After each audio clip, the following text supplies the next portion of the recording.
This class is the ongoing class in meditation, where every Saturday afternoon we focus on a different aspect of meditation rather than the general practice of meditation, so that people can come week after week and learn a little bit more about what happens in meditation.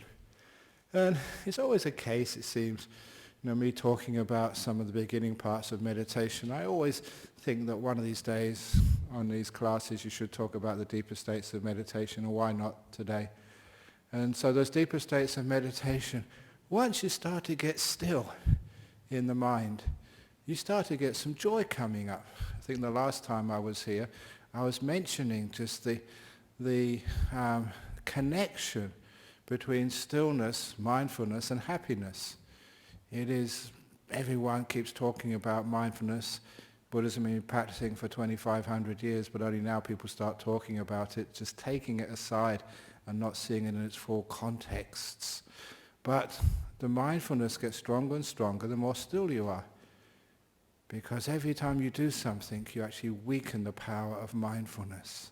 Every time even you think, make a decision, you find that the mindfulness gets weaker. And this you'll be able to see for yourself. When your mind is still, you become awake, and everything looks brighter, clearer, simply because more energy is going into your mind. And as the stillness makes you more mindful, it also brings you more joy and happiness. Until you get to these states in meditation where you feel very happy, you get delight in whatever you observe. And that's the state, when you are even just watching your body feels so relaxed, it's at ease, it's delightful.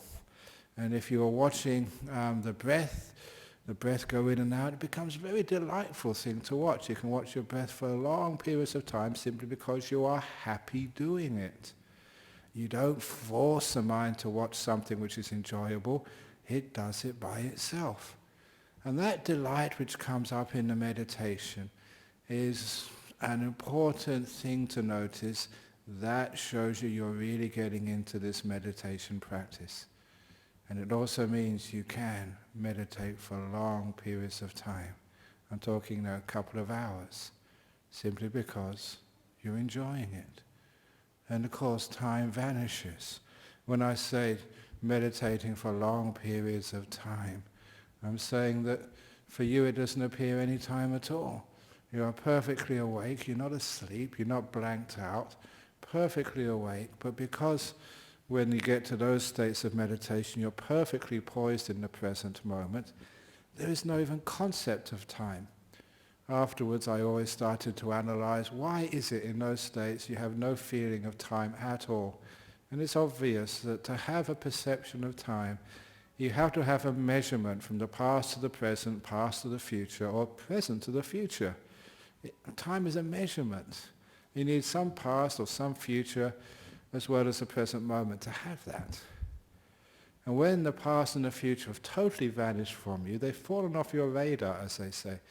For you meditating, there is no past, there is no future, there's just this which is happening now.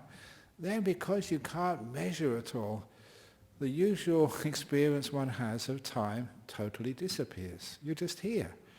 And so it could be half an hour, 2 hours. It doesn't make any difference at all to you. It's just like exactly the same. So you get into a timeless state. And also you get into a very happy state. There's so much bother and trouble has just disappeared. You are content.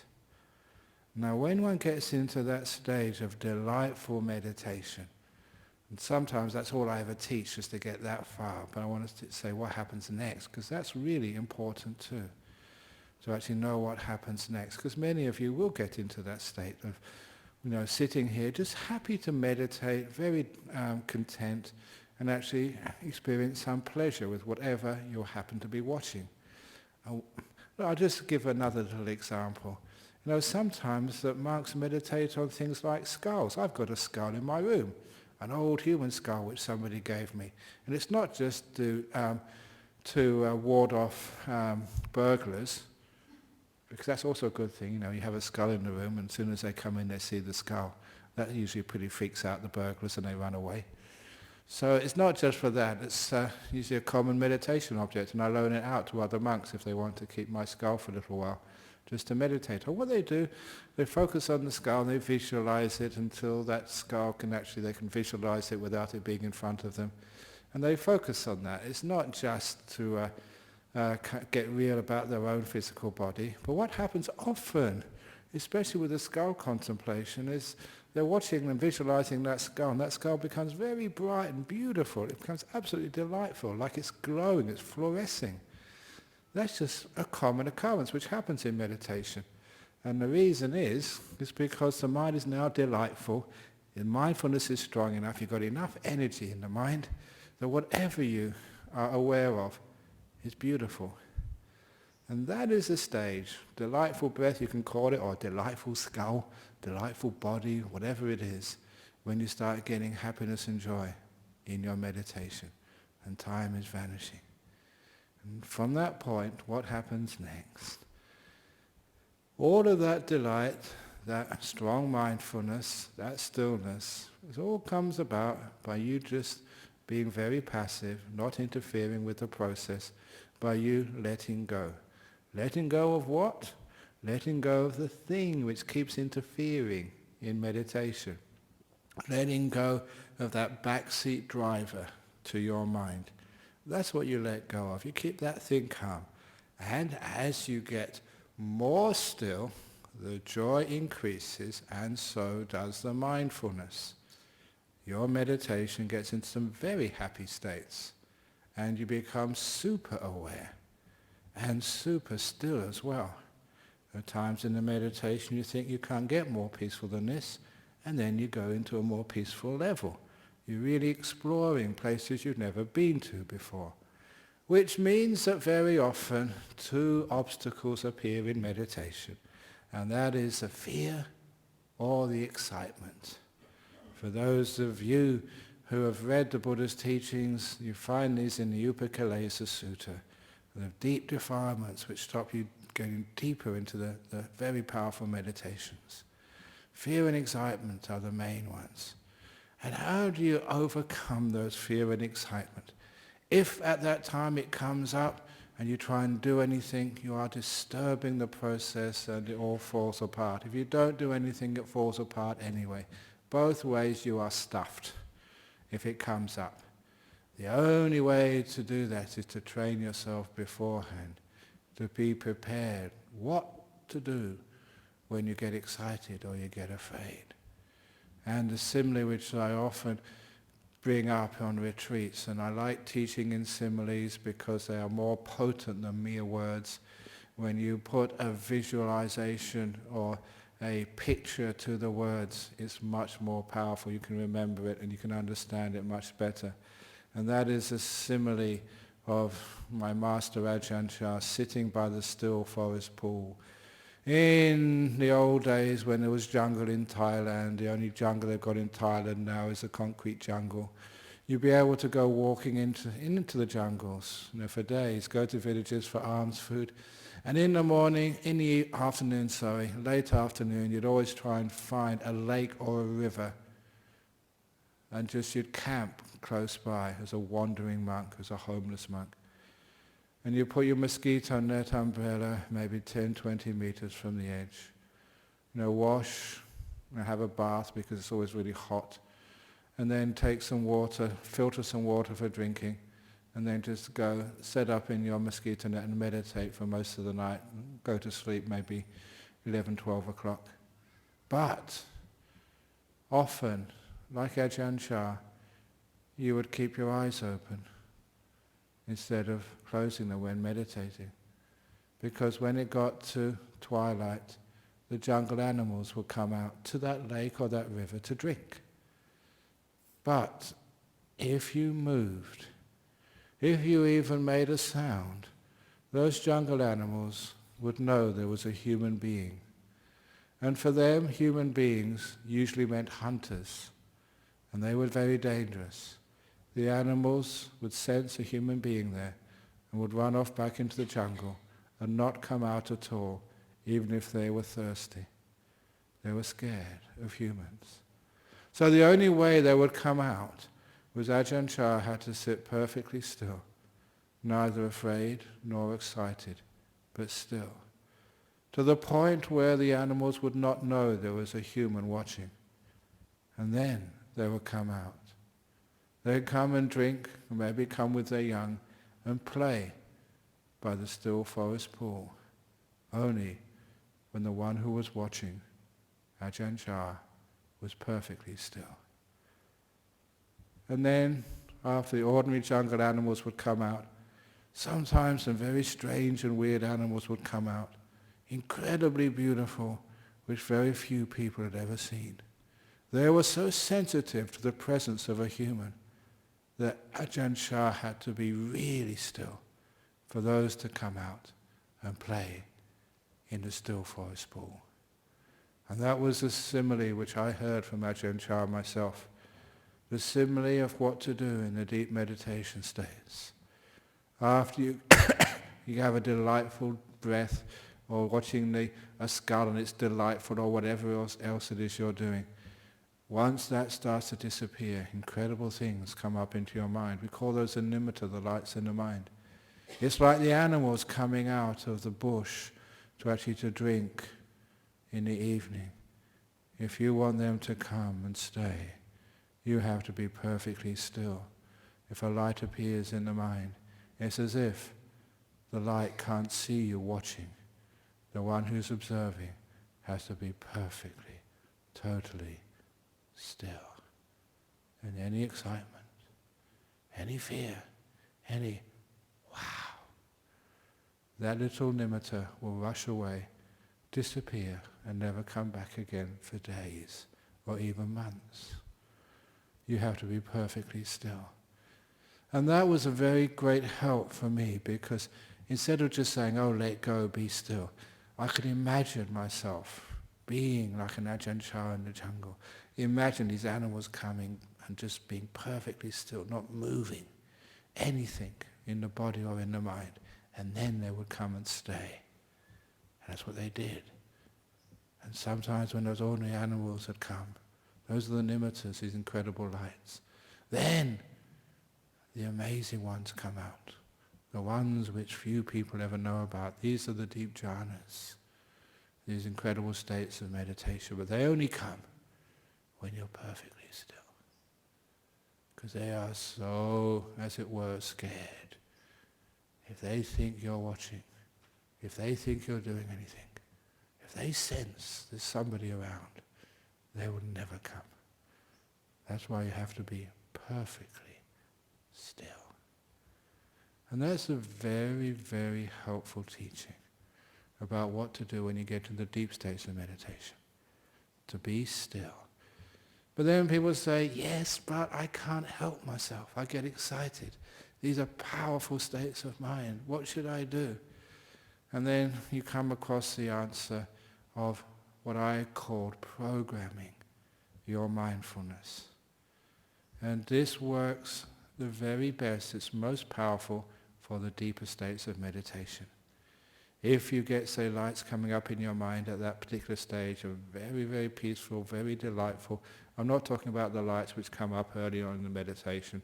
They're not what I'm talking about. I'm talking about this incredible, amazing stuff which happens when you're really still, when you're really into it.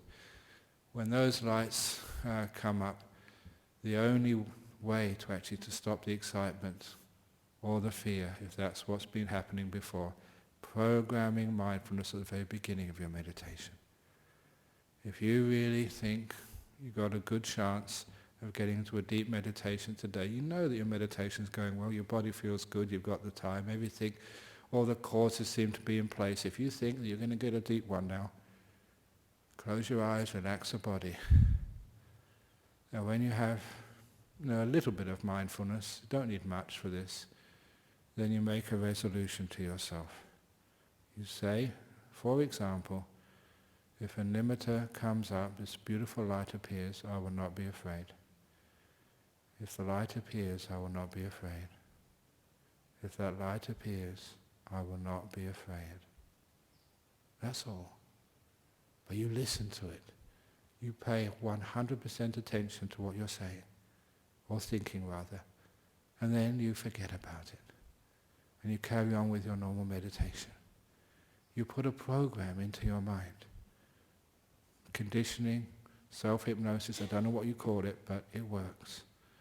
And it is amazing just how effective that is. You forget you've ever said that, because it's got into your subconscious mind. And then you're getting into the deep meditations. You're very, very still, all the thoughts have vanished, you're in the moment, watching the breathing usually, and breath, beautiful breath, and the breath starts to vanish. The beautiful light comes in the mind. Usually you'll be afraid, but that's when the instruction you gave at the beginning kicks in. Subverbally, without you doing anything, without you thinking, you don't get afraid. This beautiful light which has agitated you before just comes and stays, because you've trained your mind with that simple technique of programming mindfulness just to let these things be. Or if the problem is excitement, many times people in that stage, their heart starts pounding. And it's involuntary, it just happens. You're getting excited, you get into a great state of meditation. Your heart is beating very strong. You tell yourself at the beginning of a meditation, if you think this is going to happen, when the beautiful nimittas come, my heart will be peaceful. It will not beat fast. When the nimittas come up, my heart will be peaceful. When nimittas come up, my heart will be peaceful. In your own words. It's amazing, just your heart starts to become agitated, beat strong. And that little instruction comes in and settles it down by itself. You don't do anything. The important thing is, at that stage, if you do anything, you disturb everything. You have to do it before. Put the instructions in, put the programming mindfulness in early. And then, when it's needed, you will act. And then these beautiful lights come incredibly strong. Beautiful, powerful, and also full of great bliss and happiness. And now you really get into this meditation. It really, really makes you very, very happy. You understand just how deep this meditation can go. And if you're lucky, you can actually go right in the center. And you get a bliss more different, more beautiful than you've ever had before. These are the jhanas which you might read about. Not just monks and nuns, lay people do get these things from time to time. Not that many, but a few. And I'm just giving these instructions just in case. There we go. Now, I should make the announcement again because we're going to do some meditation now. Since I made the first announcement that more people have come in, if you come for the Introduction to Meditation class, the lessons for beginners in meditation, you wouldn't have understood a word of what I've been saying the last 15 minutes. You may think you have, but you haven't, because it's a deep meditation. If you come for the beginner's meditation class, it's in the room to my right. This is the ongoing class. Very good. So let's go for it. So if you like to get yourselves comfortable in your meditation posture, however that happens to be, and then we can see how deep we can go in meditation.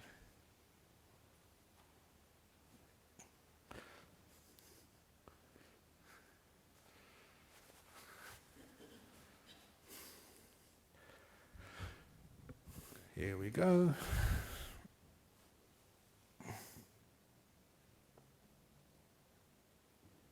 And as usual, I will guide you for the first 10 or 15 minutes, and then I'll be silent. First thing you do after closing your eyes, check your body. How is it sitting? If you don't put your body in a really good position to start off with, after 40-45 minutes, it will start to wake and disturb your meditation. Get your body right at the beginning. Saves you a lot of disturbance later on. And don't assume that after 30 seconds that you've finished with your body. I've been meditating, I was trying to think the other day, 45 years? Yeah, 45 years. And Even I spend at least 3 or 4 minutes, sometimes longer, with my body, making sure it's comfortable.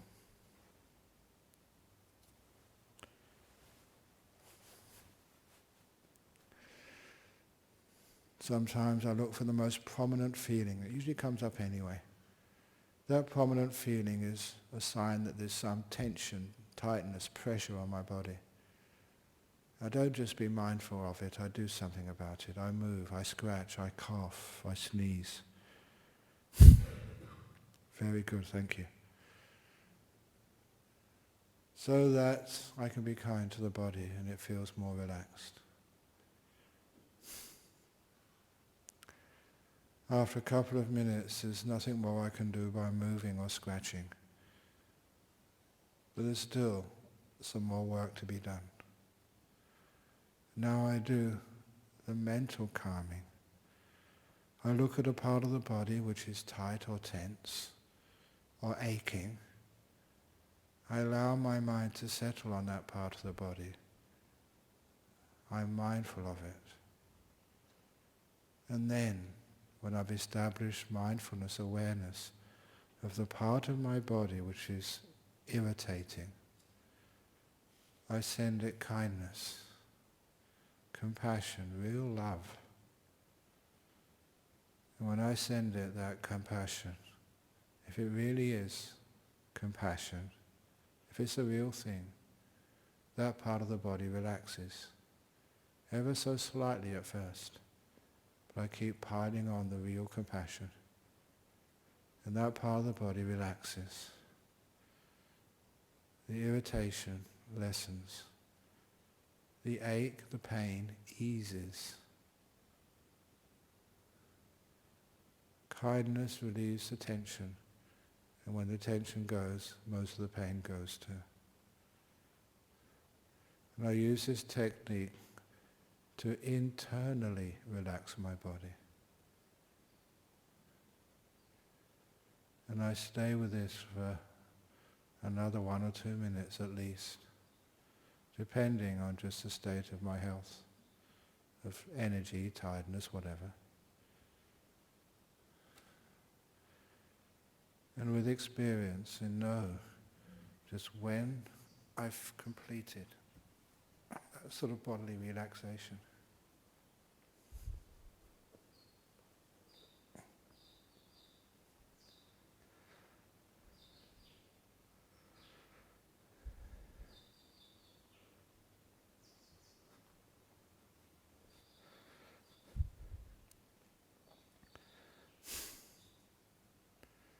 when it's complete, my body is relaxed, it does have a signature happiness, the delight of relaxation.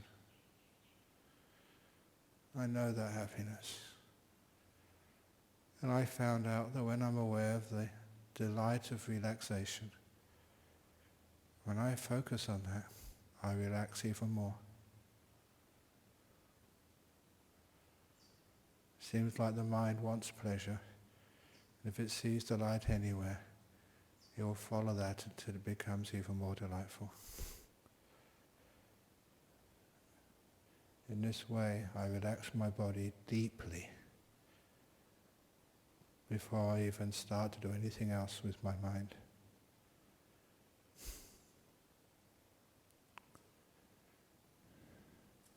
And if ever I'm tired or ill and I want to go to bed at night and want to have a sleep, I just do that much. Go that far to the delightful relaxation, and then I go off to sleep. It's a very beautiful way of curing things like insomnia.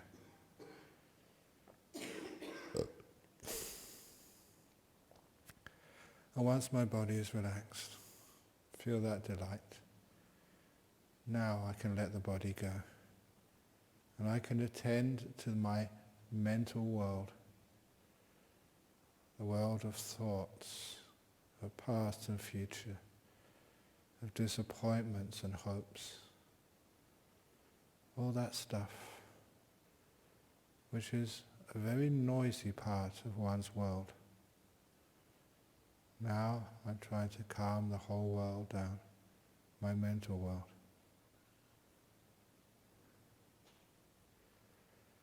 And for most people, the first obstacles they have to calmness in their mental world is their past and future.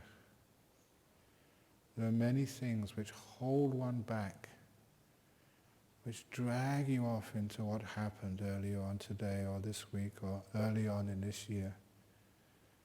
What people call unfinished business, but it is finished. What's done is finished. But sometimes it's very painful. Sometimes you're obsessed about the past. How can you let it go? You can't just say, I'm going to drop it. You do not have the power to use your will. Use wisdom power instead. Whatever's happened to you in the past, give it kindness, real love, compassion. Just as real compassion takes away the pain in the body, the real compassion takes away the hardness of the past. What was a solid problem now tends to dissolve. Be kind to your past. Open the door of your heart to your past. Don't feed it negativity, feed it kindness. And it gets smaller and less of a problem. I'm talking about real strong metta, compassion. Until the past is easy to let go of, however long that takes. And if there's any fear, anxiety for the future, some biopsy, some court case coming up, then send kindness to your future too. It's beautiful love, which makes even the most fearful, the fearful appointments soft, peaceful, light. So light becomes your future. It's easy to drop it. You give kindness first to soften the past and future. And then you find it easy to let go. Doesn't matter how long it takes until you can let go of the past and future so easily and come home into this present moment, just to be here. The holiday place where you can get away from it all and just be. Be without past, be without future. Just be right now.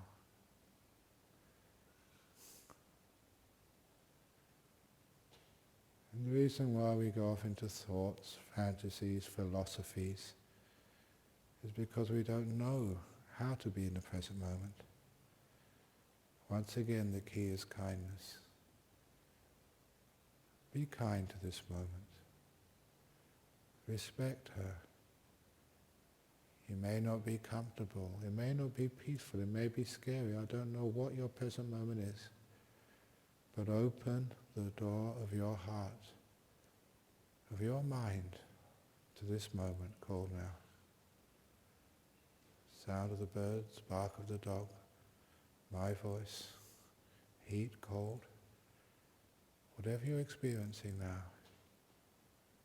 respect, embrace, smile at this moment.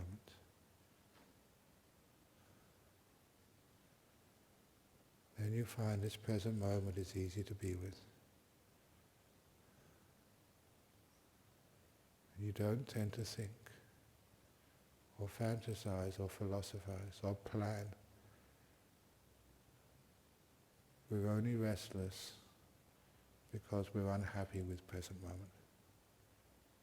When you're happy being here, there's no need to think.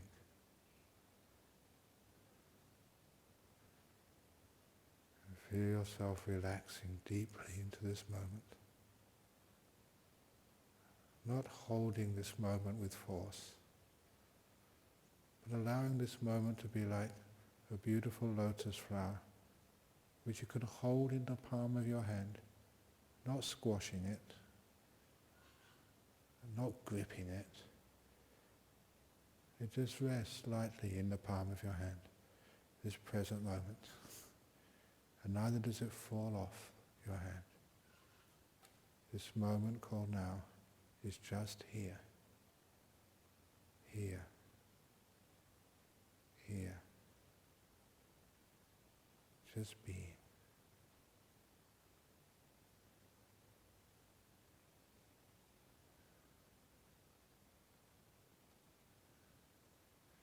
And it's a natural phenomena.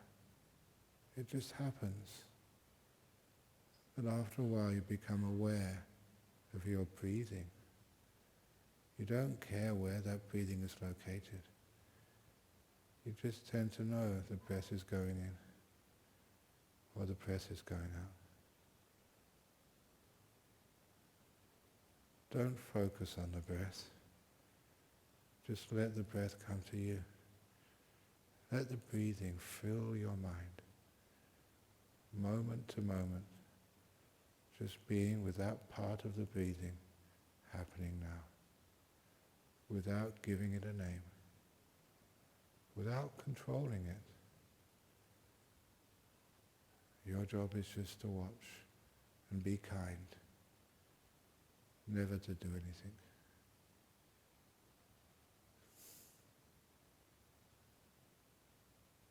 Just being the breath.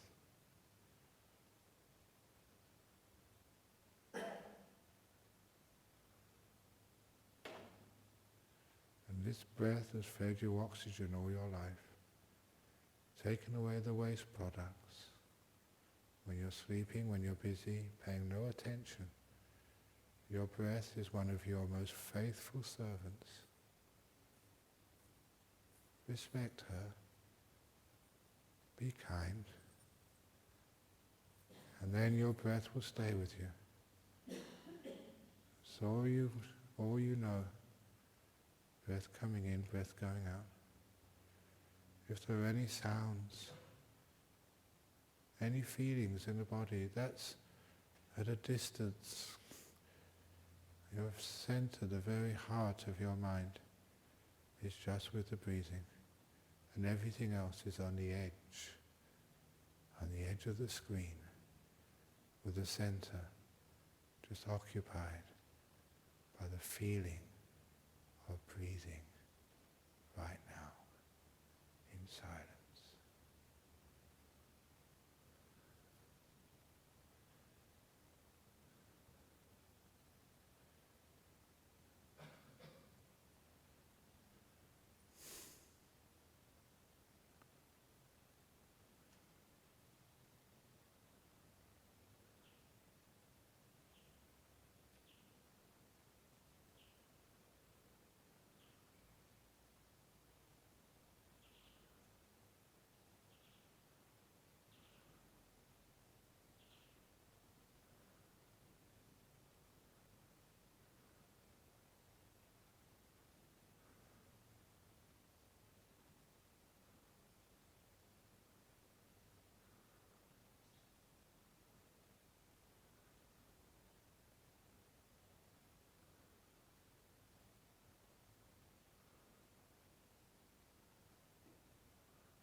Stay with the breathing until it becomes delightful. Beautiful breath coming in, beautiful breath going out. To get there, you need to be more still. Even imagine stillness. Stillness is a source of strong mindfulness, which is a source of the delight in watching the breath.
Close to the end of the meditation now.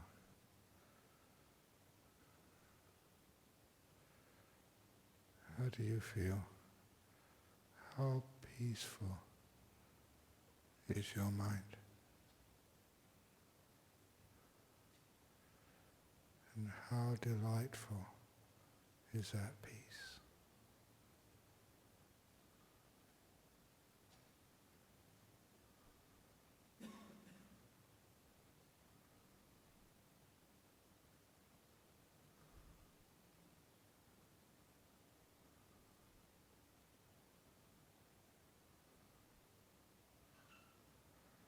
I'm now going to ring the gong 3 times. I invite you to listen to every sound from the gong, and when the last ringing of the gong vanishes, only then to open your eyes to end this meditation.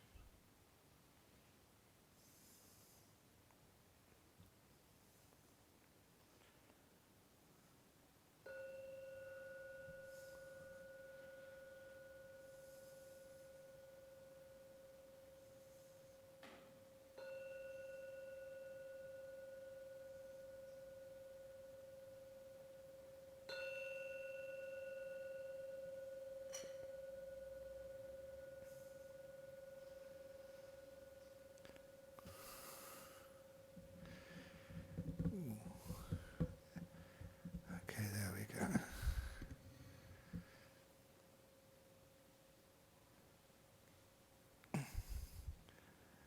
Now we're going for some questions. There's no overseas questions today. No internet. No internet. Sorry? No questions. They were so quiet and silent. So peaceful. Any questions from here about the meditation today? Yes. Oh, do you want to just get the microphone going? Yeah. Yes, this experience of falling and jerking back, is it actually falling asleep? It can be. It's what best described to me, and it seems inaccurate, is you're getting still, but your mindfulness isn't keeping up with the stillness. So it's almost like the stillness jerks the mindfulness back to get you aware of what's happening again. So it's something which will happen. You feel like you're falling, but you're not aware enough to really go all the way with it, and it jerks back again. So it's something which will just disappear by itself very quickly. It's not a big problem in a meditation at all. Just allow the awareness to get stronger and stronger and stronger. Then all that jerkiness will just tend to vanish by itself. Basically, it's a very common problem, not a big one. But also, that it could be sleepiness, but never think of sleepiness as something which is bad and you're a terrible meditator. Because the truth is that all of you, that you live very hectic lives, and it's very, very tiring. And rushing around all over the place, even on a weekend, you've got so many things to do on a weekend. And you are going to be tired. So that's one of the reasons why, to face the problem of tiredness in the meditation, please let yourself be tired. Don't fight it. And then if you can just be at peace with the tiredness, it's amazing it doesn't last that long. If you fight it, it'll last for a long time. So just relax, even if you want your body to droop. If it wants to droop, let it droop. Many, many years ago, that I decided just to give in and just let myself be sleepy. And my body would droop until one day it was drooping, but I started just leaving it alone. And the awareness came back and my body straightened up all by itself. It's one of those weird things that I never told my body to straighten up. It just did it when it was ready. And it's experiences like that make me trust my body. If it wants to slump, you can slump, body. I'm not going to control it. Then it gets up all by itself.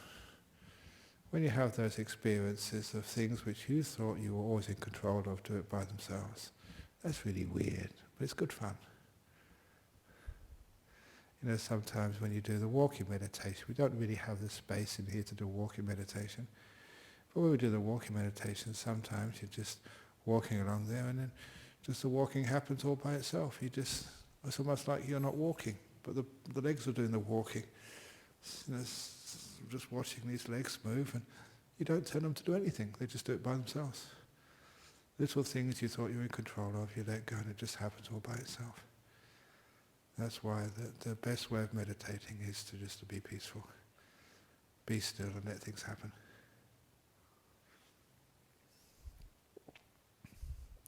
Does that sort of answer your question? Thank you for asking it. And does everyone else want to ask a question? Very good. Yeah. Sometimes when I'm concentrating on something really hard, all of a sudden I notice that when you're sitting straight, your awareness seems to be this way, and then you go inside and you concentrate, and then all of a sudden it feels as if I'm up like this, looking way up. But then if I check my body, come back and look at my body, it is still straight. Yeah, exactly. Sometimes it is and it's down, and you pull it back up again. Yeah. But very often it feels as if I'm looking in from an inside, very up high. Yeah. Those are just experiences in meditation. They're good experiences in meditation. It's sometimes that is a sort of stage where I say that you start to allow your way of looking at things to be a little bit more unconditioned than usual. We're always so brainwashed, culturally conditioned to see things one particular way. And that's very similar to, probably one of the next things which will happen to you is you feel like your body is expanding or you're floating up in the air and all that sort of stuff. And that is when it's like this thing we call perception, the way we look at things in life. We are so restricted by our culture, and now it's like you're letting go and you can start to see things in weird ways. Don't be afraid of weirdness. Weirdness is fun. And after a while it just settles down. And just, that you feel like you're gazing up at the ceiling, but it's actually just, it settles down and it's just normal again. Sometimes you feel like you're floating up in the air and you just come down again. You haven't floated, you haven't levitated. It just feels that way. And it's just the way that you perceive is so conditioned that we're breaking those barriers. Sometimes that people, I remember once looking at the wall and it all melted like chocolate on a hot day. And they weren't going crazy, they weren't taking any hallucinogenic drugs or anything. All that was happening, you can see things in a different way than you're supposed to. And that gives you a little bit of freedom. So after a while, then you just settle down. And that's fun stuff. But the really fun stuff is when it all gets nice and peaceful, you can just watch the breathing or just watch the delightful stuff. Stage of meditation with nothing to worry about, it's usually a good sign. You're getting somewhere, but don't ever worry about it. You'll come down again.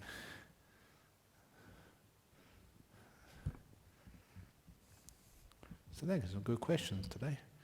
Does anyone else want to give me a third good question for today? There's an old saying that people don't like asking questions because they think they feel stupid if they ask a question in public. But then you'll find you'll feel far more stupid afterwards that you didn't ask the question. Oh, I should have asked that question. So any questions or comments? Yeah. My experience, when you sounded the gong, it wasn't the sound, it was the vibration that went with it. Yeah.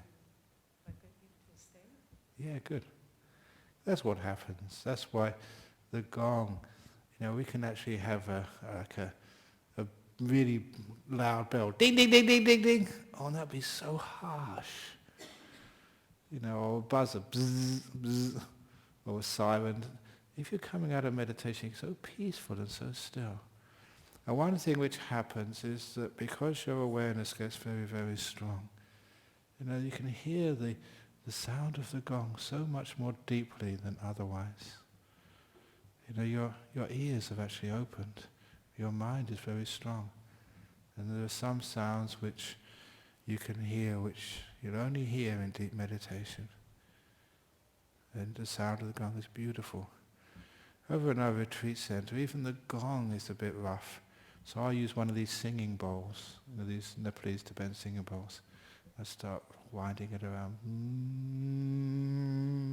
to get you out of meditation. That's the very best, because even this is a bit harsh. And I try my best to ring it softly instead of bang, because that really hurts sometimes, especially in a nice peaceful meditation.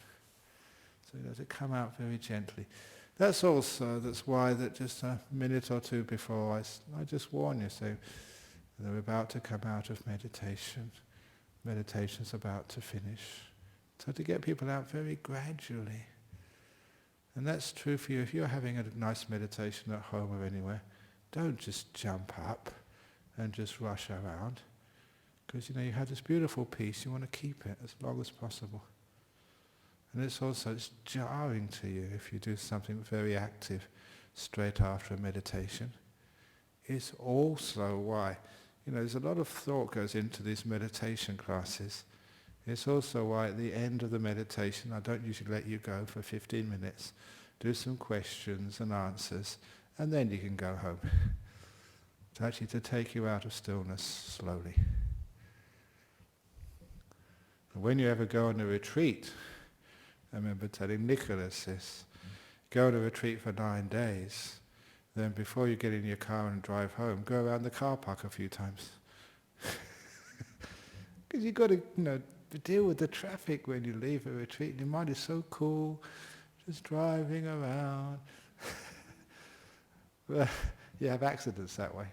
So you've got to somehow just make that transition from nice meditation back to, I won't call it normal life, crazy life. Okay, very good. So enough now, so thank you all for coming, and during the time, this is the last time the monks and the nuns will come up for Saturday afternoon meditation for 3 months. We have our retreat time now. So we stay in our monasteries. And all the monks, other monks have a nice time. I have to teach the monks for the next 3 months, so I still do a bit of work. But this class Saturday afternoon will be taken by lay people afterwards. So still here every Saturday afternoon, but no monks and no nuns. But still good for everybody to please keep coming if you can. Otherwise you tend to get lazy, find other excuses for not meditating. It's really worth your while. It's great for your health, great for your peace, great for your spirituality. Okay, so now I'm going to bow to the Buddha, Dhamma and Sangha, and then we can just relax.